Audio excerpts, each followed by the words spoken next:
I never expected to be a role model myself. I unexpectedly became one.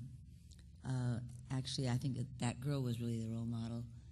And it was a very interesting time because I don't think any of us thinks of ourselves as a role model, and then somebody tells you, thank you for saying that. Or, if you hadn't done that, I wouldn't have done this. So I'm sure everybody in this room has either said that or heard that.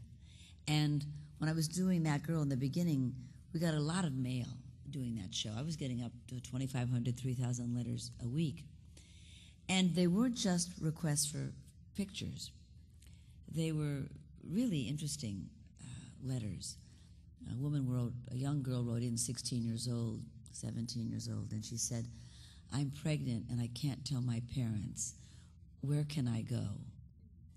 I got another letter from a woman in her 20s who said, I'm 23 years old, I've got 2 little children, and my husband beats me. Where can I go? I had no idea where they could go.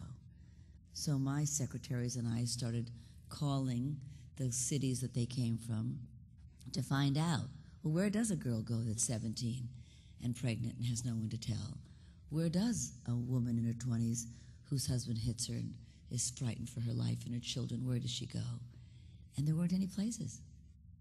And it absolutely politicized me.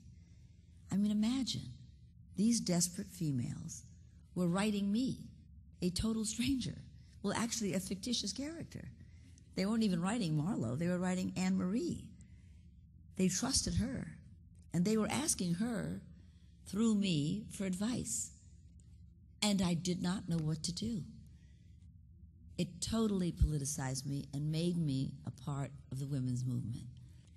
Carved into the wall of St. Jude Children's Research Hospital are words that my father spoke, and they are, no child should die in the dawn of life. I think most of you know that my father founded St. Jude Children's Research Hospital over 40 years ago, and today it's the leading research center in the world for catastrophic diseases in children. They call St. Jude the hospital without walls because every breakthrough is immediately shared with scientists and felt by children and families in every community in this country and around the world. St. Jude has treated children from every state and 80 foreign countries, from Canada to England, Brazil to Zaire, Japan to Israel. Teams of 20 doctors come from all over those countries to study our protocols for months at a time, and then they return to their homeland to practice what they've learned from us. Before it was all that, it was just my father's dream. My father was so concerned with the hospital, so consumed with it. He talked about it so much that when my sister and brother and I were growing up, we thought St. Jude was one of our uncles. I remember him getting a phone call during dinner and coming back afterward with tears in his eyes because some little kid named David wasn't going to make it. Or he'd come back with a big smile on his face because some little girl named Amy was going to get to go home and play in her soccer game after all. And my sister and brother and I thought it was so weird. Like, who are these children? Who are these people that our father was so connected to, so emotionally?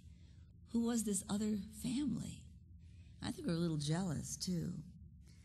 But since my father's death, my brother and sister and I have taken over his work with the hospital, and we know now who that other family is, and they've become our family, too. I've been to their graduations and their weddings and even their funerals. And I'll never forget the first time I visited St. Jude after my father died, 14 years ago. Doesn't seem possible, but 14 years ago. And I went to St. Jude for the first time. I didn't want to go inside. I was dreading going inside because I'd been there so often with him for so many, many years. I just knew I was going to break down and cry if I went in. So I sat in the car and tried to get over the emotion. And when I went inside, there was this party going on. These little kids running around in party hats, ice cream and cake, and all kinds of confetti and streamers and stuff, and all the running around and clamor of little kids. And I said to the nurse, whose birthday is it? And she said, oh, it's not a birthday party.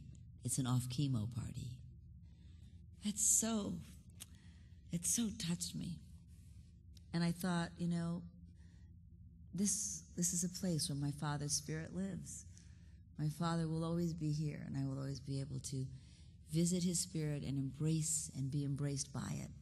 in this wonderful place.